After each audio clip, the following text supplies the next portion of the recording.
Kisah pesugihan pabrik tahu di Pekalongan. Sore itu, pabrik tahu milik Roro mengepul seperti biasa. Asap putih tipis membumbung dari cerobong bambu reot yang tertanam di atap. Meski dari luar tampak seperti bangunan usang tak terurus, nyatanya pembeli tahu Roro makin hari makin ramai. Motor-motor metik berjejer di depan halaman. Beberapa tukang bakul sampai rela antre sejak pagi hanya untuk membeli 2 atau 3 keranjang tahu dari tempat ini. Tahu Roro itu beda, Mbak. Rasanya gurihnya nancep. Lembut, tapi ada rasa, ya gitu deh. Bikin pengin terus, kata salah satu pelanggan tetap, Bu Wiwik, saat diwawancarai pedagang keliling. Tak ada yang tahu, resep tahu Roro tidak tertulis dalam buku masak manapun. Ia sendiri pun tak pernah mengaku belajar dari siapapun. Sejak ditinggal mati suaminya 3 tahun lalu, Roro mendadak jadi jago produksi tahu.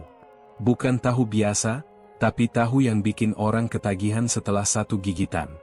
Tubuh Roro semampai, kulitnya bersih, dan parasnya menggoda. Padahal ia janda, tapi tak sedikit pria muda, termasuk yang sudah beristri, mendadak sering datang dengan alasan, bantu-bantu, produksi. Anehnya, yang datang untuk bantu, sering tak pernah balik lagi. Pak Darto nggak pernah pulang sejak kerja sama Bu Roro. Mas Bowo nganter tahu ke pasar, hilang sampai sekarang. Desas-desus itu hanya jadi bisik-bisik. Tak ada yang berani lapor ke aparat. Karena tiap kali mereka menyebut nama Roro, entah kenapa malamnya selalu mimpi aneh. Mimpi basah diselimuti aroma kedelai hangat. Di bagian belakang pabrik, ada ruang penggilingan tua yang hanya dimasuki Roro. Tak ada karyawan yang boleh mendekat. Roro sering mengunci ruangan itu dari dalam selama berjam-jam. Jika ditanya, jawabannya selalu sama. Resep warisan, Mas. Nggak boleh sembarang orang tahu. Namun, satu malam, warga sekitar mendengar suara aneh dari pabrik itu. Bukan suara mesin, tapi seperti erangan tertahan bercampur desisan. Beberapa warga sempat merekam suara itu dari kejauhan, tapi hasil rekamannya malah kosong. Seolah suara itu hanya bisa dirasakan oleh telinga, bukan direkam oleh alat. Sejak hari itu, tahu buatan Roro makin laku. Bahkan warung-warung nasi di kota berebut jadi langganan. Pabrik kecil itu mulai ekspansi, tapi Roro tak mau rekrut banyak pegawai. Ia hanya menerima yang muda, kuat, dan tampan. Slamet, seorang pemuda kurir, pernah bercerita soal malam pertamanya antar pesanan ke dapur belakang. Saya kira cuma ngantar tahu doang. Tapi waktu masuk ke dapur, kok hawa panasnya beda. Roro muncul cuma pakai daster tipis, ngebuka tutup kuali sambil senyum. Saya nggak bisa ngomong apa-apa. Slamet hanya sempat kerja 2 hari. Setelah itu, ia sakit keras dan akhirnya pindah keluar kota tanpa kabar. Sementara itu, di pasar-pasar Pekalongan, pembeli tahu Roro mulai melaporkan hal-hal ganjil. Ada yang mimpi bertemu wanita bertelanjang dada di atas kuali. Ada yang mengaku melihat wajah-wajah pucat di permukaan tahu saat akan menggorengnya. Tapi tetap aja saya makan, Mas. Soalnya enak banget. Nggak bisa berhenti. Kalau nggak makan, badan kayak lemes gitu, ujar seorang pedagang gorengan di alun-alun. Roro sendiri tak pernah memberi tanggapan. Ia hanya senyum. Tatapannya teduh tapi menusuk. Bicaranya lembut tapi mengandung tekanan aneh. Banyak lelaki yang mendadak berlutut tanpa sadar saat diajak bicara 4 mata. Pada suatu malam Jumat Kliwon, pabrik tahu itu tetap beroperasi seperti biasa. Tapi ada bau lain yang menyatu dengan aroma kedelai. Bau amis. Seperti darah segar yang belum kering. Seorang warga bernama Raji lewat depan pabrik saat itu, dan melihat sesuatu mengerikan. Dari celah papan, tampak sepasang kaki menggantung. Kakinya gemetar pelan, lalu diam. Raji lari terbirit-birit. Tapi keesokan paginya, tak ada apa-apa di pabrik itu. Hanya ada tahu-tahu baru yang ditata rapi di rak bambu, dan senyum Roro yang tetap mengembang seperti tak terjadi apapun. Sejak malam itu, semua orang yang pernah melihat tahu Roro akan merasakan satu hal yang sama. Perut mereka menghangat, kepala mereka berat, dan gairah mereka meningkat secara tak wajar. Entah sugesti, entah sihir. Tapi satu hal pasti, sekali mencicipi tahu Roro, maka hidup mereka tak akan sama lagi. Namanya Jeffrey. Lulusan SMK yang baru 2 bulan lulus. Tak punya pekerjaan tetap, tak punya orang tua. Ia tinggal bersama pamannya yang sering mabuk. Ketika Roro membuka lowongan, pekerja dapur khusus, Jeffrey datang tanpa pikir panjang. Ia hanya butuh uang. Roro menyambutnya dengan tatapan penuh selera. Bibirnya basah oleh sisa air kedelai. Jeffrey hanya bisa menunduk. "Kamu kuat angkat karung kedelai?" tanya Roro sambil menyeka keringat di lehernya. "Insya Allah kuat, Bu." "Jangan panggil saya Ibu. Cukup Roro." 2 minggu pertama berjalan normal. Jeffrey memang tak pernah melihat apapun yang aneh, kecuali satu hal, tiap malam, Roro memintanya tinggal lebih lama. Katanya, untuk bantu mensterilkan alat produksi. Tapi saat masuk ke dapur belakang, Jeffrey tak melihat alat apapun yang perlu dibersihkan. Yang ada hanya sebuah tong besar berwarna gelap. Dari tong itu, selalu keluar uap tipis yang mengandung bau khas. Bukan bau kedelai. Lebih seperti aroma bercampur antara sabun mandi, pelumas, dan keringat manusia. Suatu malam, Roro mengajak Jeffrey masuk lebih dalam. "Kamu capek?" tanya Roro sambil mengunci pintu dapur dari dalam. Jeffrey menelan ludah. Ia bingung harus menjawab apa. Lalu Roro mendekat. Ia hanya memakai handuk kecil yang menggantung di tubuhnya. Matanya seperti membius. Jeffrey tak bisa mengalihkan pandangan. Tanpa banyak bicara, Roro membuka tong besar itu. Uap panas menyeruak. Dan di dasar tong, Jeffrey melihat sesuatu yang tak akan ia lupakan seumur hidup. Seonggok tubuh laki-laki, setengah hancur, matanya masih terbuka, kulitnya terkelupas, dan sebagian dagingnya sudah tak utuh. "Dia ini pekerja sebelum kamu. Bandal. Suka buka-buka ruang yang bukan urusannya." Jeffrey ingin muntah. Tapi tak bisa. Mulutnya terkunci. Tangannya gemetar. "Kamu beda. Aku suka kamu. Dan kamu bisa jadi bagian dari rahasiaku. Kalau kamu nurut." Malam itu, Jeffrey tak pulang. Ia menghabiskan malam bersama Roro. Tapi bukan sebagai lelaki, melainkan sebagai alat. Alat untuk menyempurnakan sesuatu yang hanya Roro tahu fungsinya. Pagi harinya, tubuh Jeffrey lemas. Tapi bukan karena kelelahan biasa. Ia merasa seperti habis dikuras. Nafasnya berat, matanya sayu. Namun anehnya, ia merasa ketagihan. Tubuhnya ingin lagi. Ingin aroma dapur itu. Ingin disentuh lagi oleh tangan yang licin dan hangat itu. Dalam waktu seminggu, Jeffrey berubah. Kulitnya makin pucat.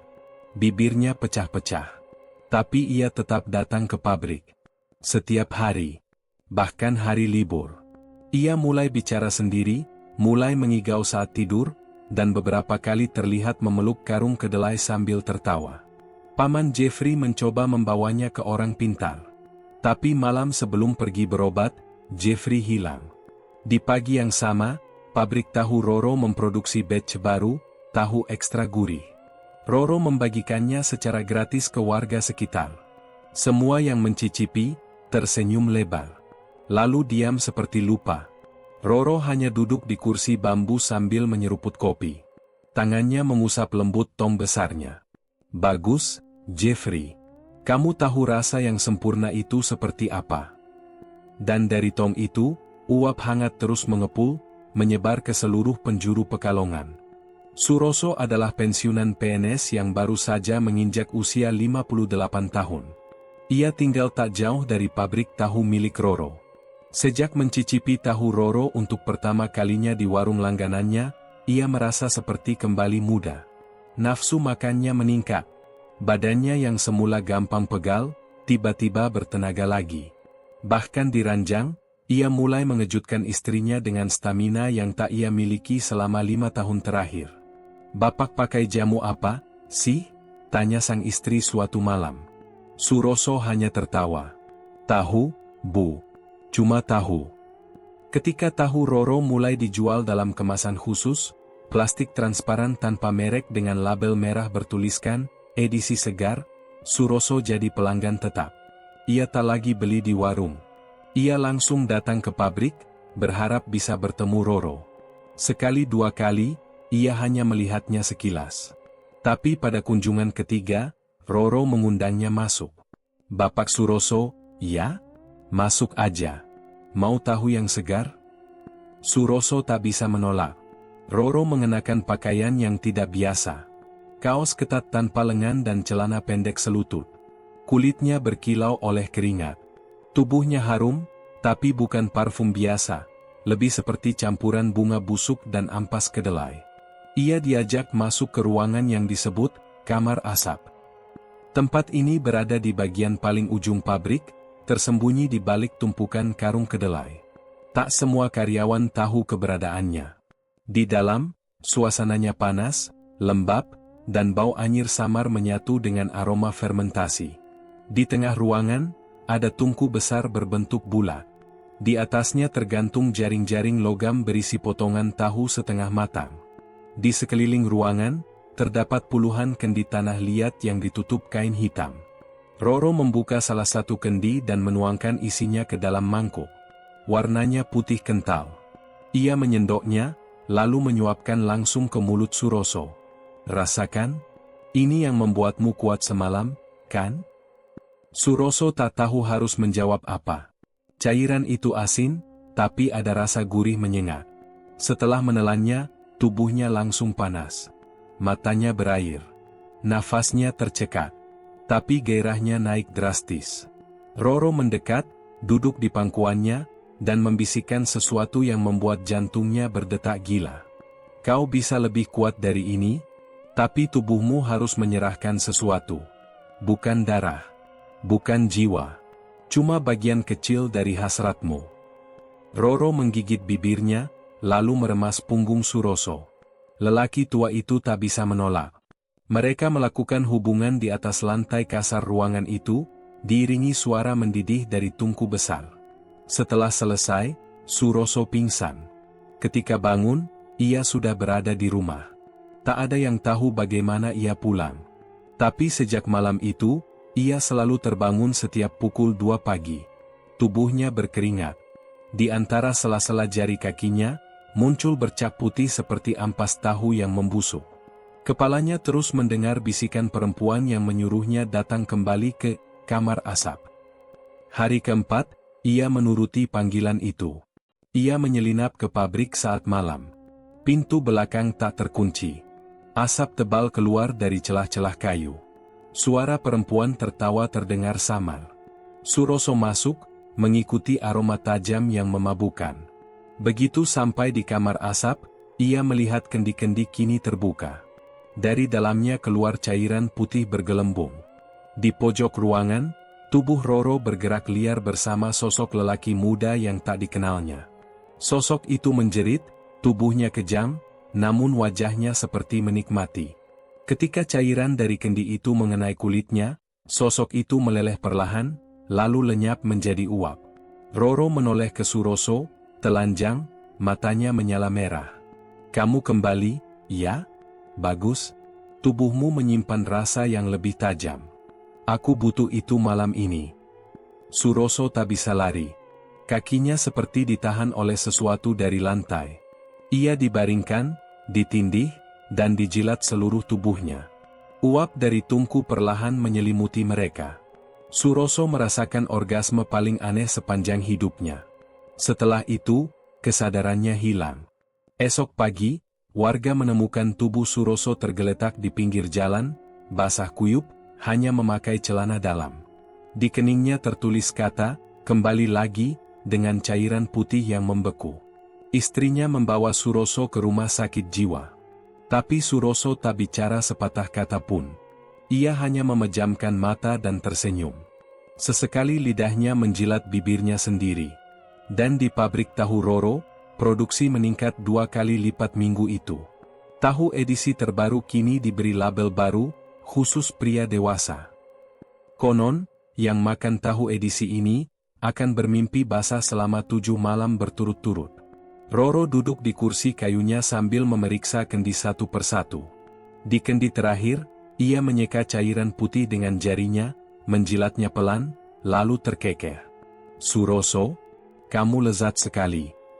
Uap dari kamar asap mengepul makin pekat, membawa aroma rahasia yang kini mulai menyebar keluar Pekalongan. Sesuatu yang lebih besar sedang direncanakan oleh Roro. Dan para lelaki yang pernah menyentuhnya, tak akan pernah benar-benar bebas lagi. Nama perempuan itu Rani. Ia sedang hamil 7 bulan.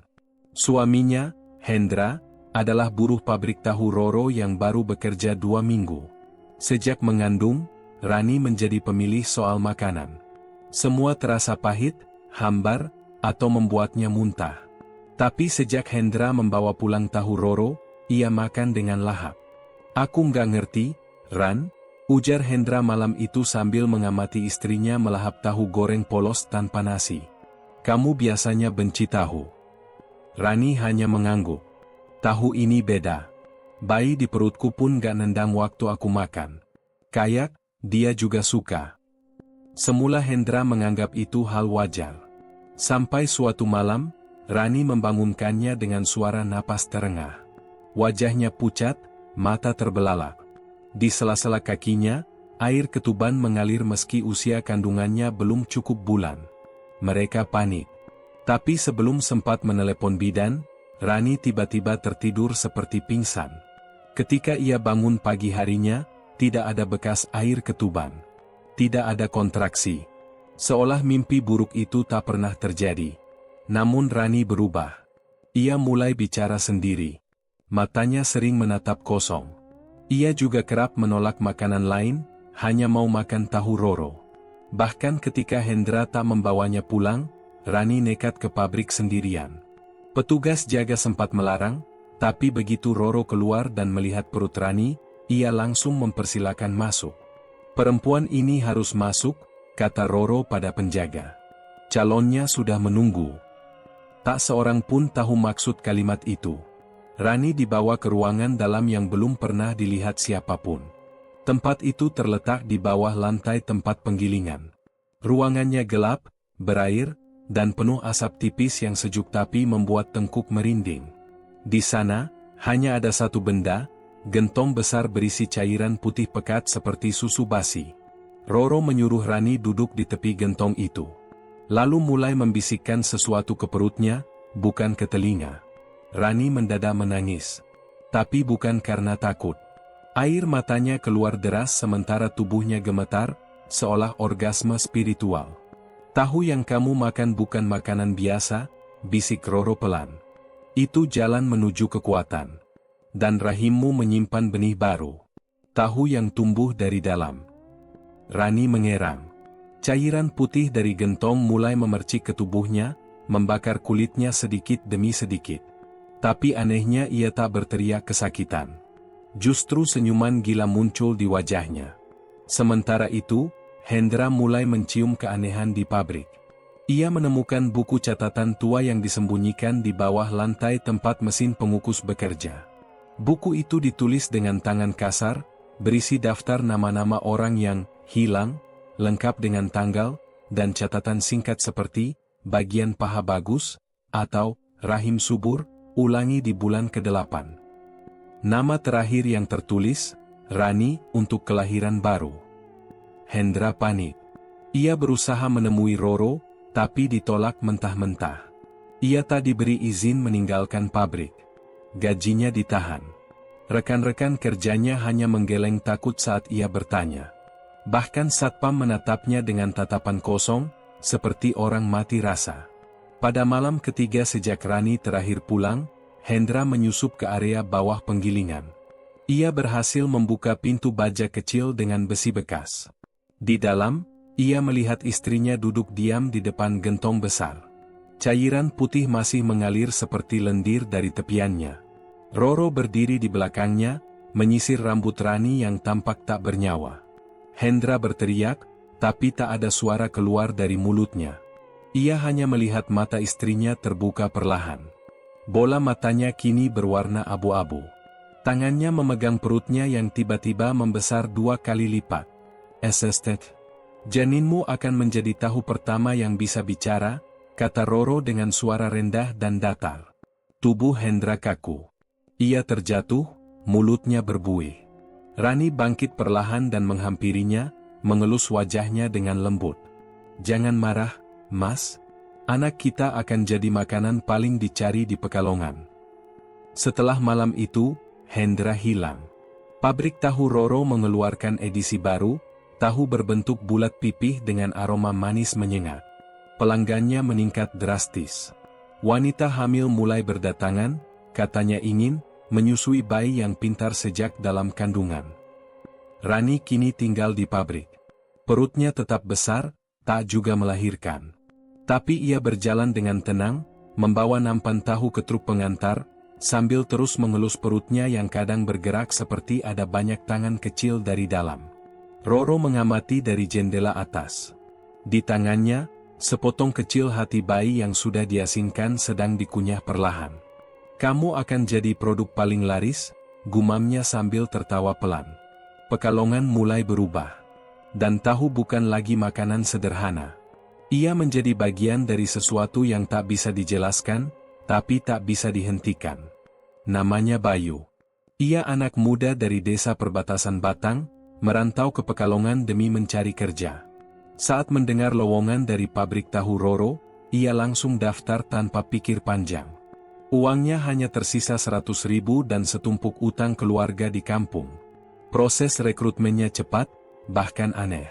Ia hanya ditanya satu hal oleh seorang pria tua berjubah putih yang mengaku sebagai penjaga pintu. "Kau takut darah?" Bayu menggeleng. Ia pernah kerja di tempat jagal ayam. Tak masalah, pikirnya. Pabrik tahu terlihat rapi dari luar. Gedung tinggi, pengepakan modern, gaji 2 kali UMK. Hari pertama, ia ditugaskan membersihkan ruangan penggilingan. Tapi malam harinya, ia diberi pekerjaan tambahan, mencuci sisa limbah dari tong hitam. Tong ini tak boleh dibuka sembarangan, hanya di jam 1 malam. Isinya seperti adonan tahu, tapi dengan bau besi, amis, dan ada bulu manusia di antara ampas. Bayu mulai gelisah. Ia bertanya pada rekan kerja lain, tapi tanggapannya selalu sama, "Jangan tanya. Kalau mau gaji jalan terus, tutup mulut." 3 hari bekerja, Bayu mulai mengalami mimpi aneh. Dalam tidurnya, ia melihat dirinya dikejar oleh perempuan hamil telanjang yang menangis sambil tertawa. Suara tangisnya lirih, tapi langkah kakinya menghentak lantai keras. Di ujung mimpi, perempuan itu selalu berbisik, "Tolong dia keluar. Dia belum matang." Bayu merasa tidak enak hati. Ia mengendap malam itu, masuk ke ruang penyimpanan rahasia. Ruangan yang sama tempat Rani dibawa. Di sana, ia melihat sebuah gentong terbuka. Di dalamnya, ada gumpalan daging sebesar bayi yang bergerak pelan seperti bernapas. Cairan putih kental mengelilinginya. Tiba-tiba, suara berat terdengar dari belakang. "Kau terlalu cepat tahu." Itu suara Roro. Tapi tubuhnya berbeda. Punggungnya membengkak, kulitnya berurat, matanya cekung dan merah menyala. Roro melangkah ke arah Bayu dengan kepala menunduk. "Apa itu?" tanya Bayu gemetar. "Produk masa depan. Tahu yang bisa berkembang sendiri di dalam rahim manusia. Kau pikir semua ibu hamil yang antri beli tahu di luar sana hanya ingin anak pintar?" Bayu mundur perlahan. Tapi di belakangnya, 2 pekerja lain sudah menunggu. Wajah mereka pucat, matanya seperti kaca. Mereka menyeret Bayu ke ruangan bawah. Tapi sebelum sempat mengikatnya, listrik padam. Teriakan keras menggema dari ruang pengolahan. Suara logam tergesek.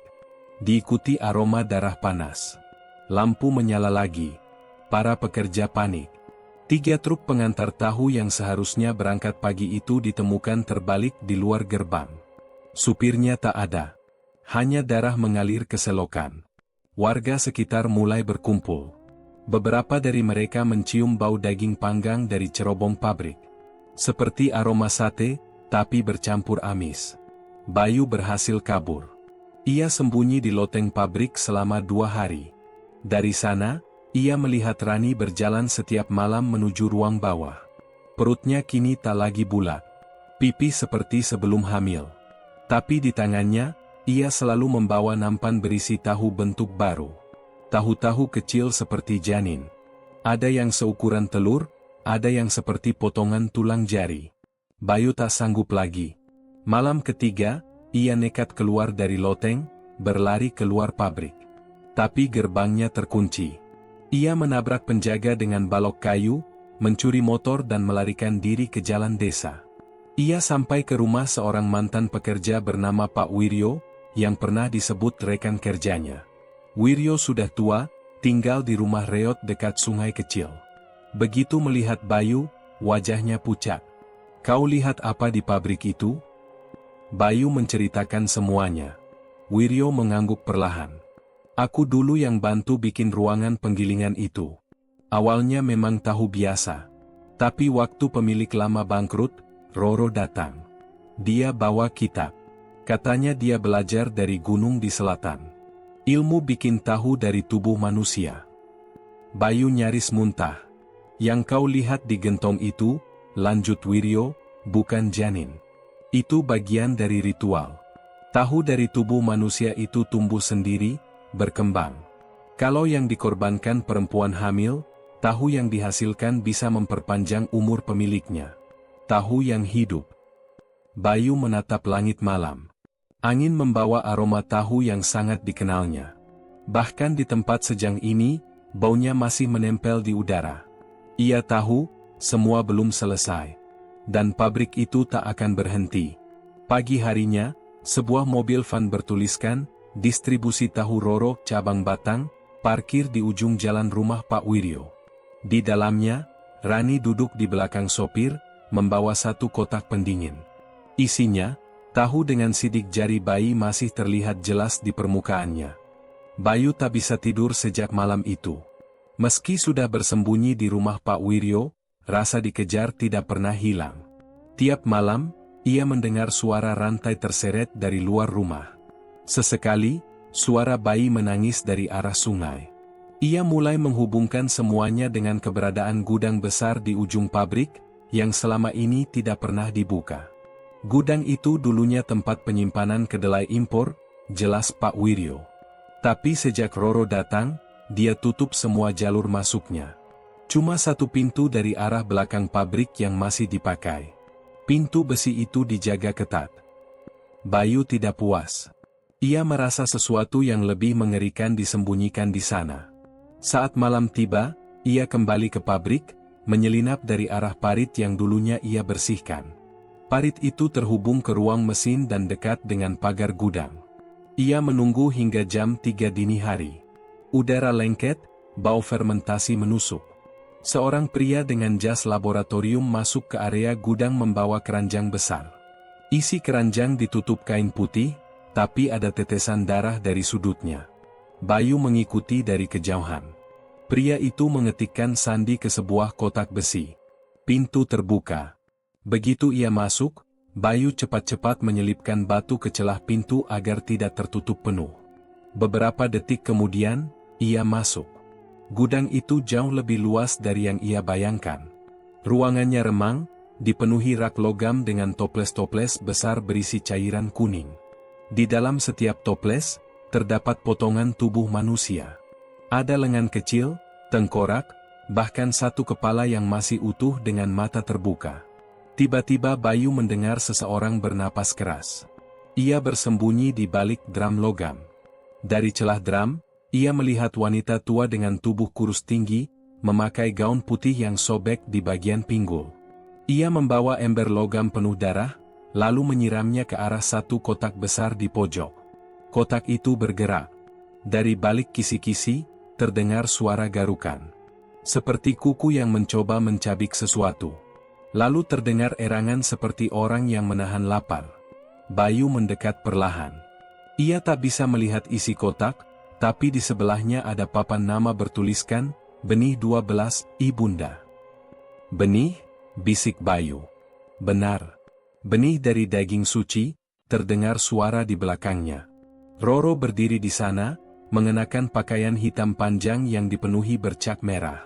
Tangannya memegang cambuk kecil dari serat tumbuhan. "Kau kembali. Itu berarti kau memang dipilih." Bayu berusaha kabur, tapi dua orang penjaga muncul dari arah rak toples. Mereka menangkapnya dan menyeretnya ke tengah gudang. Di sana, ada lingkaran garam besar dengan lilin menyala di tiap sudutnya. Tak semua orang bisa jadi induk tahu, kata Roro. Tapi laki-laki seperti kau bisa jadi pengikat. Bayu dilempar ke tengah lingkaran. Tubuhnya ditahan paksa. Wanita tua yang tadi membawa ember darah membuka baju Bayu. Roro mendekat, mengambil pisau kecil dari balik bajunya. Sebelum darah pertama menetes, suara keras menghantam pintu gudang. Sesosok tubuh menabrak masuk. Itu Pak Wiryo. Tangan kanannya membawa obor, dan kiri menggenggam sebilah sabit. Lepaskan dia, teriaknya. Para penjaga menyerbu, tapi Pak Wiryo mengayunkan sabit membabi buta. Dua dari mereka roboh. Api dari obor dilempar ke arah rak toples. Cairan di dalamnya meledak, menimbulkan api besar. Roro mundur, wajahnya mulai meleleh. Dari tubuhnya, muncul urat-urat panjang seperti akar yang terbakar. Bayu meraih obor dan menghantamkan ke lingkaran garam. Api menjalar cepat, membakar lantai kayu di bawahnya. Kotak bertanda, benih 12, ikut terbakar. Suara jeritan muncul dari dalamnya, tinggi dan memekakkan telinga. Mereka kabur lewat pintu belakang gudang. Di luar, suara sirene pemadam mulai terdengar. Langit mulai terang. Tapi saat menoleh ke belakang, Bayu melihat Rani berdiri di atap pabrik. Perutnya kembali membuncit, dan dari balik bajunya, dua tangan kecil muncul menggenggam kerah baju. Rani tersenyum. Bukan senyum manusia biasa, tapi senyum yang dingin dan membuat lutut Bayu lemas. Mereka tahu. Pabrik tahu itu bukan sekadar tempat produksi, tapi tempat pembiakan sesuatu yang tak boleh ada di dunia. Dan semuanya baru saja dimulai. Bayu merasa malam itu seperti pintu yang tidak bisa ditutup lagi. Tubuhnya masih gemetar sejak ia menyaksikan sosok berkepala tiga yang muncul dari tangki tahu. Ia tak sanggup makan, tak bisa tidur, dan suara dengungan dari ruang produksi masih terus terngiang di telinganya. Pabrik terlihat normal dari luar. Orang-orang berkerumun di warung makan sekitar, menikmati tahu goreng yang katanya paling lezat di Pekalongan. Bayu memandangi mereka dari jauh. Ia ingin berteriak, tapi tahu itu sia-sia.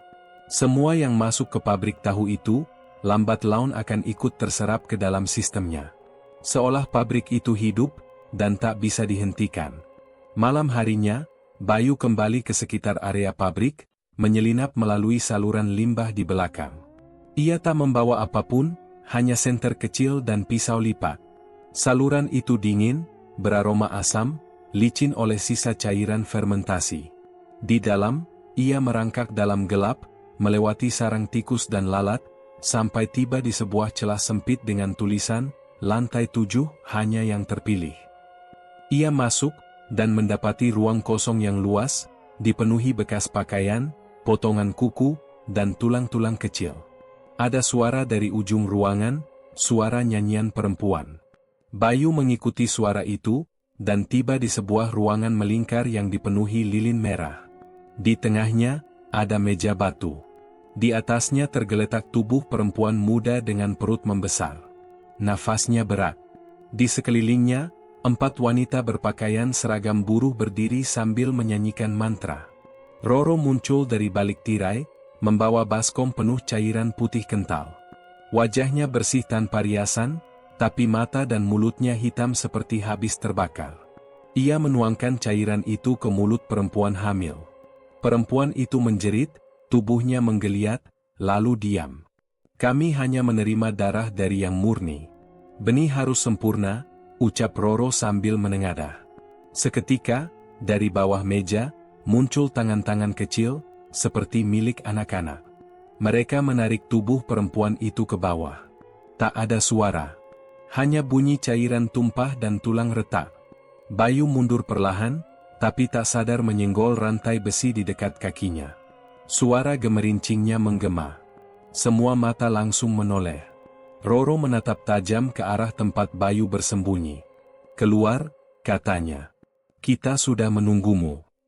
Bayu berlari ke arah pintu keluar, tapi lorong itu bercabang. Ia tersesat. Dinding lorong berlumur lendir. Tiba-tiba, seorang pria tua muncul dari balik jeruji besi, wajahnya rusak terbakar. "Ikuti aku kalau kau ingin hidup," katanya. Bayu mengikuti lelaki itu masuk ke celah sempit. Mereka turun melalui tangga logam yang sempit. Suara di belakang mereka makin keras, suara puluhan kaki berlari mengejar. "Siapa kau?" tanya Bayu terengah. "Aku mantan mandor di sini. Mereka membakarku karena aku menolak ikut ritual. Tapi aku tak mati." Mereka tiba di ruang mesin tua, di mana uap dan suara logam berdengung keras.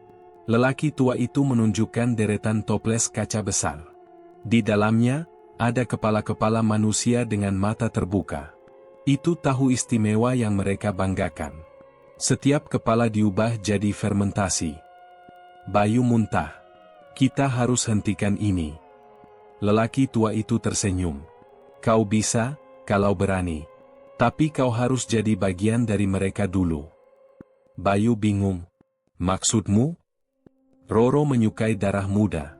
Jika kau menyerahkan tubuhmu, mereka akan memberimu akses ke inti ritual. Di sanalah rahasia mereka disimpan." Bayu diam. Di satu sisi, ia ingin kabur dan melupakan semuanya. Tapi di sisi lain, ia tahu, jika ia pergi sekarang, semua ini akan terus berlanjut. Lebih banyak korban. Lebih banyak bayi dikorbankan. Ia kembali ke ruang utama, menyerahkan dirinya. Roro menatapnya dengan puas.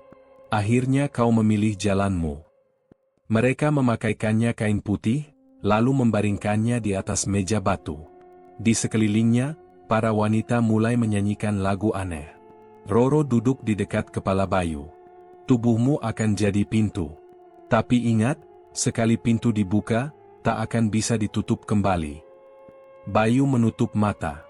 Saat pisau seremonial mulai menyayat dadanya, ia hanya bisa berharap, apapun yang akan ia lakukan di dalam, cukup untuk menghancurkan semua ini dari akar. Dan di bawahnya, sesuatu mulai bergerak. Seperti rahim raksasa yang bersiap menelan pengorbanan barunya. Bayu membuka matanya perlahan. Rasa lemah masih membelenggunya, tubuhnya berat seperti diliputi kabut tebal. Ia sadar sekarang bukan di ruang biasa. Udara pengap dan bau yang menusuk hidung menyergap, membuatnya hampir muntah. Di sekelilingnya, dinding-dinding ruangan berwarna kelabu dan basah, seolah ruangan itu hidup dan bernafas sendiri. Lampu remang-remang dari sebuah obor kecil menyorotkan bayangan bergerak-gerak yang membuat kepala Bayu berputar. Roro berdiri di depan Bayu, mengenakan pakaian serba hitam yang berlumuran noda. Wajahnya datar, tidak ada lagi senyum ramah yang dulu pernah Bayu lihat saat ia pertama kali datang ke pabrik tahu itu. "Ini saatnya, Bayu," katanya dingin.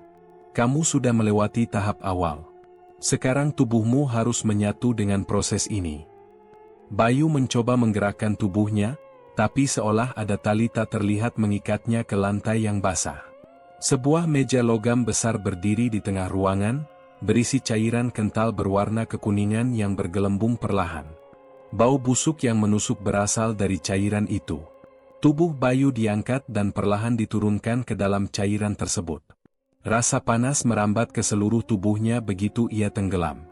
Setiap inci kulitnya terasa seperti terbakar, tapi anehnya, tidak ada luka terbuka. Roro berdiri di sampingnya, mengucapkan kalimat-kalimat aneh yang tak dimengerti Bayu. Suara itu bergema dan bergetar, mengisi ruang dengan aura yang semakin menekan.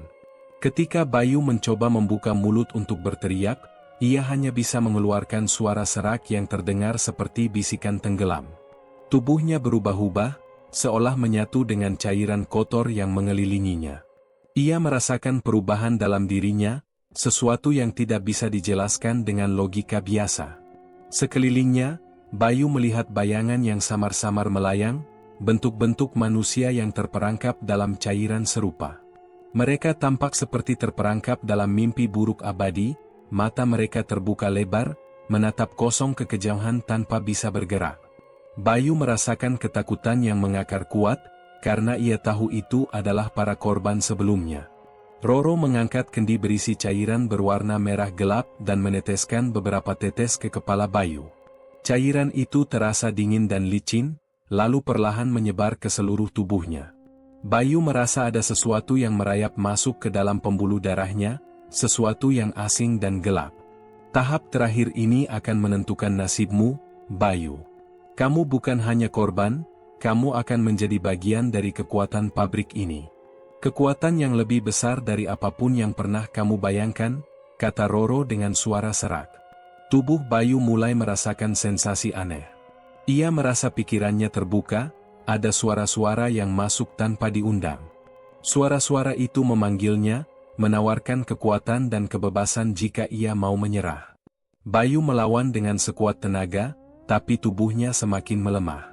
Ia tahu jika menyerah, ia akan kehilangan dirinya sendiri. Tiba-tiba ruangan itu berguncang hebat. Lampu obor berjatuhan dan api menjalar ke kain-kain yang tergantung. Roro berteriak memanggil para pekerja lain.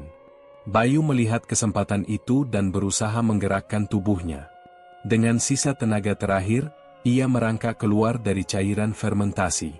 Ia melewati lorong sempit penuh kegelapan dan bau tajam. Tubuhnya terasa lemah, tapi semangat untuk melarikan diri membakar hatinya. Di ujung lorong, ia menemukan sebuah ruangan lain yang penuh dengan gentong-gentong berisi cairan aneh.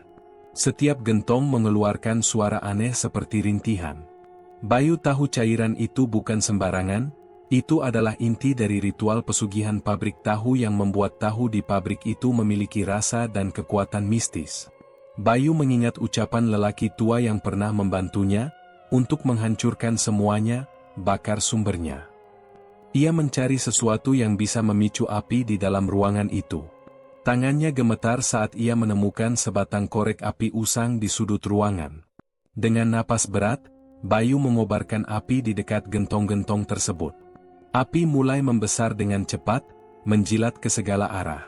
Bau bahan kimia dan cairan fermentasi yang terbakar menyebar, membuat Bayu mual. Tapi ia terus berjuang menyalakan api agar tak ada satupun dari rahasia gelap pabrik itu yang tersisa. Sambil api membakar ruangan, Bayu merasakan tubuhnya semakin melemah. Tapi hatinya lega karena sudah melakukan sesuatu.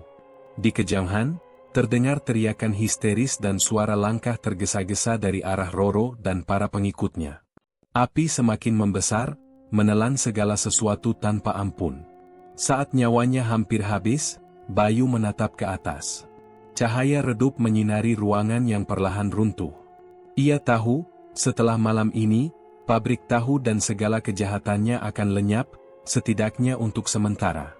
Namun, di sudut yang gelap dan tersembunyi, sebuah pintu kecil terbuka perlahan.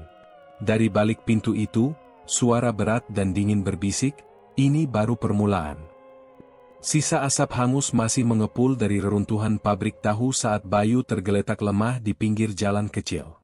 Tubuhnya yang hampir tak bertenaga digerakkan oleh naluri bertahan hidup. Namun, seiring napasnya yang tersengal-sengal, ia mulai menyadari sesuatu yang tidak bisa ia pahami sepenuhnya. Sesuatu yang ikut keluar bersamanya dari pabrik itu. Malam itu, udara di Pekalongan terasa lebih dingin dari biasanya. Bayu merasakan keberadaan sesuatu yang mengikutinya, sesuatu yang tidak terlihat oleh mata biasa tapi sangat nyata menekan dadanya. Setiap kali ia menoleh ke belakang, hanya ada kegelapan dan sepi. Namun, bayangan itu seperti memeluknya erat, tak memberi ruang untuk bernafas lega. Keesokan harinya, Bayu kembali ke rumah sederhana di pinggiran kota. Namun, kehadirannya di rumah tidak seperti sebelumnya. Aroma yang menyelimuti ruangan berbeda, ada bau aneh yang menempel di pakaian dan kulitnya, bau yang membuat keluarganya menatap dengan ragu dan ketakutan. Mereka bertanya-tanya apa yang sebenarnya dialami Bayu, tapi ia memilih diam. Malam-malam berikutnya menjadi semakin mengerikan. Bayu mulai melihat sosok samar yang muncul dari sudut kamar saat lampu dipadamkan. Sosok itu berwajah tidak jelas, hanya bayang-bayang hitam yang bergerak lambat mendekat. Bayu berusaha mengusirnya, tapi bayangan itu selalu kembali, semakin sering dan semakin dekat. Tubuh Bayu pun berubah. Tubuhnya yang dulu sehat kini sering menggigil tanpa sebab. Tangannya yang kuat mulai gemetar saat melakukan pekerjaan sehari-hari. Bahkan, ia merasakan luka-luka kecil muncul tanpa diketahui sebabnya. Yang paling mengerikan adalah perasaan kesepian yang semakin dalam, meski ia dikelilingi oleh orang-orang yang peduli. Teman-teman kerja yang dulu dekat mulai menjauh.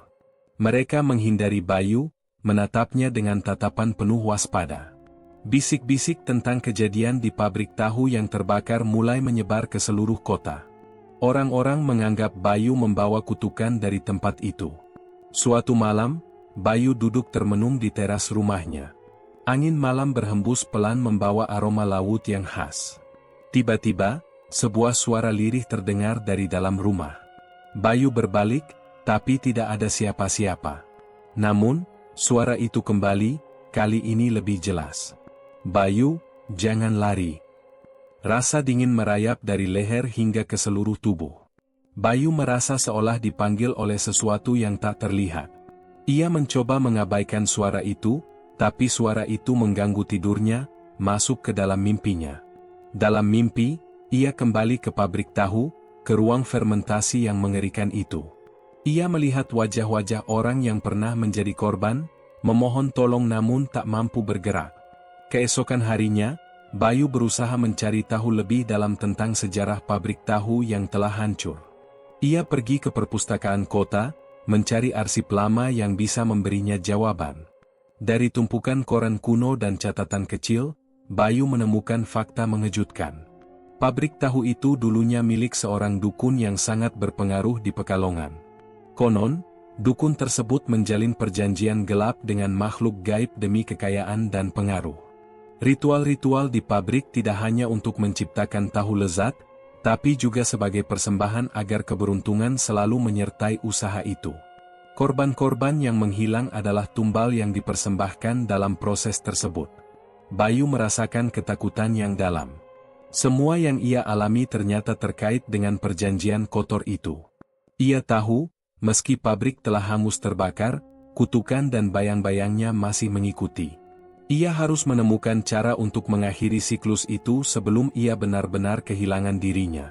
Saat keluar dari perpustakaan, Bayu bertemu dengan seorang wanita tua yang menatapnya tajam.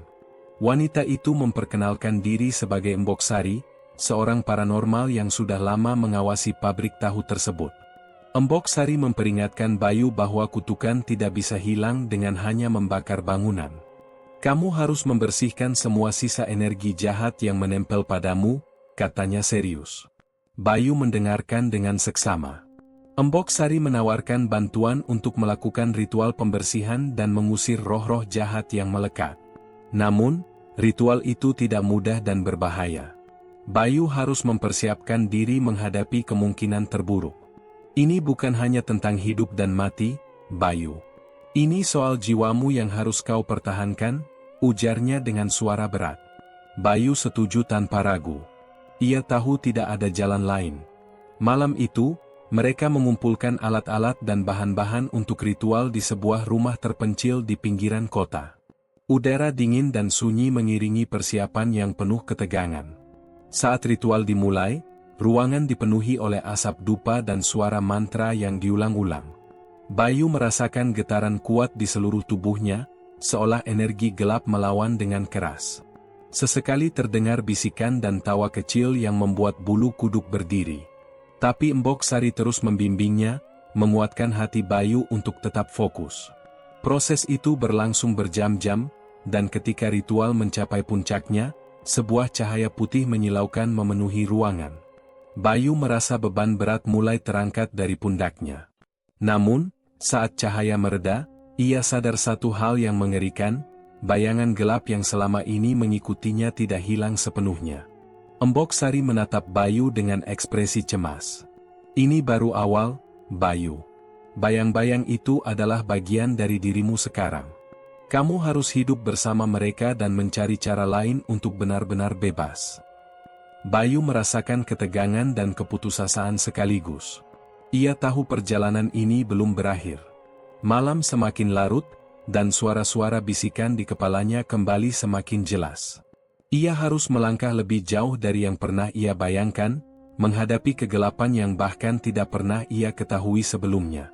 Bayu berdiri di tengah ruangan gelap rumah Embok Sari. Aroma dupa dan rempah-rempah memenuhi udara, bercampur dengan dinginnya malam yang menusuk kulit. Ini adalah saat terakhir, keputusan paling berat dalam hidupnya. Ritual pembersihan sudah berjalan lebih dari seminggu, tapi bayangan yang mengikuti Bayu masih tetap ada. Malah terasa semakin kuat.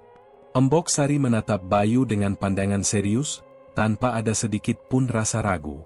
"Bayu, apa yang kamu lakukan setelah ini akan menentukan nasibmu. Tidak ada jalan tengah. Kamu harus berani menghadapi apa yang selama ini membayangimu." Bayu mengangguk pelan. Sudah terlalu lama ia menanggung beban ini. Tubuhnya lelah, pikirannya kacau. Tapi yang paling mengerikan adalah ketakutan yang selalu bersembunyi di balik matanya. Ia tahu kalau ia menolak, kegelapan itu akan terus menggerogoti jiwanya hingga ia hilang tanpa sisa. Dengan langkah mantap, Bayu mengikuti Embok Sari ke sebuah ruangan tersembunyi di bawah rumah. Ruangan itu hanya berukuran kecil, penuh dengan benda-benda aneh, boneka kayu, tengkorak hewan, botol berisi cairan berwarna merah gelap, dan kain hitam yang bertuliskan simbol-simbol kuno. Di tengah ruangan, ada lingkaran yang dibuat dari garam dan serpihan-serpihan kayu. "Disinilah semuanya akan berakhir," kata Embok Sari sambil menyalakan lilin berukuran besar. "Kamu harus siap mengorbankan sesuatu yang sangat berharga." Bayu menyipitkan mata. "Apa yang harus saya korbankan?" Embok Sari menghela napas. "Roh yang melekat pada tubuhmu bukan hanya beban. Itu sudah menjadi bagian dari dirimu, bagian yang tidak bisa kamu lepaskan tanpa mengorbankan sesuatu yang sangat berarti, bagian dari dirimu sendiri, atau sesuatu yang kau cintai." Bayu termenung sejenak. Ia memikirkan keluarganya, orang-orang yang mulai menjauh karena ketakutan, juga tentang dirinya yang dulu biasa-biasa saja sebelum masuk ke dalam neraka yang disebut pabrik tahu itu. "Kalau saya tidak mau mengorbankan apapun? Kalau begitu, kamu akan kehilangan semuanya. Tubuh, jiwa, dan ingatan. Kutukan itu akan terus hidup di dalam dirimu, sampai kamu jadi hantu hidup yang tak bisa dibedakan dari mayat," jawab Embok Sari dengan tegas. Bayu menutup mata. Rasa takut dan putus asa bercampur menjadi satu. Tapi ia tahu, ini bukan waktu untuk menyerah. Ia mengangguk pelan dan bersiap. Embok Sari mulai mengucapkan mantra dalam bahasa kuno yang tidak dimengerti Bayu. Lilin di sekeliling lingkaran mulai berkobar lebih besar, cahayanya menari-nari menembus kegelapan. Udara di ruangan itu bergetar, seolah ada kekuatan besar yang bangkit. Tiba-tiba, Bayu merasakan sesuatu menarik dari dalam dirinya, seperti ada tali tak terlihat yang merenggut setiap detik hidupnya. Rasa sakit muncul di seluruh tubuhnya, seperti terbakar dari dalam. Ia merintih keras, tapi Embok Sari tetap memegang tangannya kuat agar Bayu tidak kehilangan kesadaran. Di tengah ritual itu, Bayu melihat sosok yang sudah lama menghantuinya, wajah-wajah para korban yang pernah hilang di pabrik tahu itu. Mereka muncul di sekitar lingkaran, meratap dan mengangkat tangan seolah meminta pertolongan. Tapi ada satu sosok yang berbeda, lebih gelap dan lebih menyeramkan, berdiri paling dekat dengan Bayu. Sosok itu menatapnya dengan mata berwarna merah menyala dan senyum penuh kebencian. "Kau tidak akan bisa bebas, Bayu. Kutukan ini milik kita semua sekarang."